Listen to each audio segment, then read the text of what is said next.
Hi, welcome to my channel. My name's Terry. I've been a keen photographer for over 10 years. What I really love about photography, it's not just about just taking pictures. It's about expressing that emotion, telling that story, capturing that moment that otherwise might have been lost in time. Whether it's taking a picture of a stunning landscape or your wildlife photography, a portrait of someone special, it gives me so much pleasure to tell that story and capture that moment. So I remembered when I first started taking an interest in photography, I really wanted to learn the functions of the camera to allow me to take my photography to the next level. And what I like to do is start a series of tutorials based on the camera fundamentals to allow you to take your photography further to the next level so you can be more creative with what you want to achieve in your images. So I'd like to start off with the foundation of photography, which is the exposure triangle. And there's three elements to the exposure triangle. That is the aperture, shutter speed, and ISO. Each of these elements have to work together to keep your exposure correct on the image. And so if you adjust one, then you need to adjust the other two to compensate, to make sure that your exposure is correct. So that's why they're linked together. But they have an effect individually on the image itself.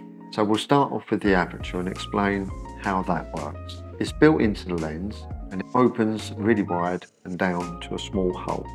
But it also has another effect, and that is the depth of field. So as you can see with this image, you can see that the aperture opens up really wide and then closes down really small. And there's a certain measurement or a certain number that you can attribute to each size of your aperture, and that's what we call an f-stop number. So the smaller the number, the wider the aperture, because it measures from the edge of the lens to the edge of the aperture. So when you look at this number f-stop 2, you can see how wide the aperture is, and it has an effect on the image, whereas it makes less of the image that you're taking sharp. But you might want that if you're doing a portrait or wildlife photography. But in a landscape, you want most of it sharp. So you then close down your aperture with a larger aperture number, and then you would then aim to get most of your image sharp. And this is what we call a dynamic range. As you can see from these two images, the difference in the effects of the aperture and how it can impact the image itself.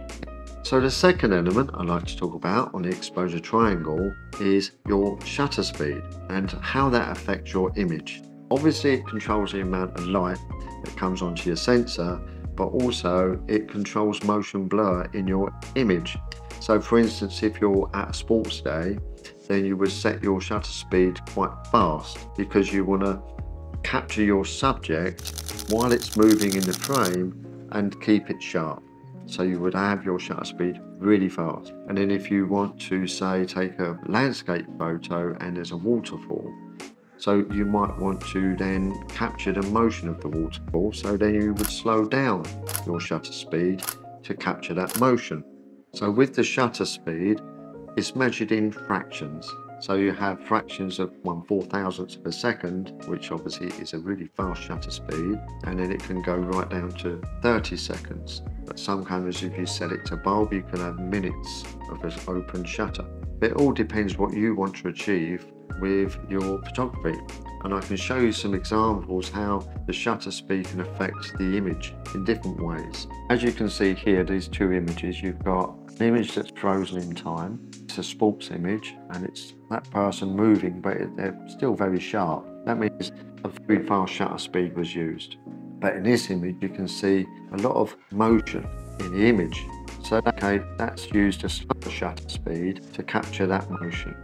And you can be really, really creative. But as we discussed earlier, the exposure triangle has three elements. So adjusting that element will have consequences for the other two elements. So your aperture and your ISO. And it's all about balancing the light coming onto the sensor and keeping your image correctly exposed. So the third element I like to talk about is your ISO. And this is a setting that makes your camera more sensitive to the light. So you would increase your ISO, allowing the camera to be more sensitive to what light is coming through the lens and the aperture. But you must be careful with this ISO because it can degrade the quality of your image through grain. And the higher the ISO, you can induce more grain into your image. Different cameras have different qualities, so therefore they have different limitations to what the ISO is affecting on your image. And that's the beauty of photography, and understanding the exposure triangle will allow you to be so creative and keep your image correctly exposed. So let's put this all together in a real world situation, and you're at the safari park and want to take some pictures of the lions, preferably just after their lunch. So you set your aperture to a wide open setting for shallow depth of field to isolate your subject from the background. But your light meter on your camera is telling you you're 3 stops overexposed. As you want to eliminate motion blur in your subject, you'll set your shutter speed to a fast setting. But now that's brought your light meter down to 1 stop underexposed. But now you will look at your ISO setting and increase that by 1 stop, which will give you the correct exposure so you can take your shot. So that's it in a nutshell. The 3 elements of the exposure triangle all work together to get the correct exposure.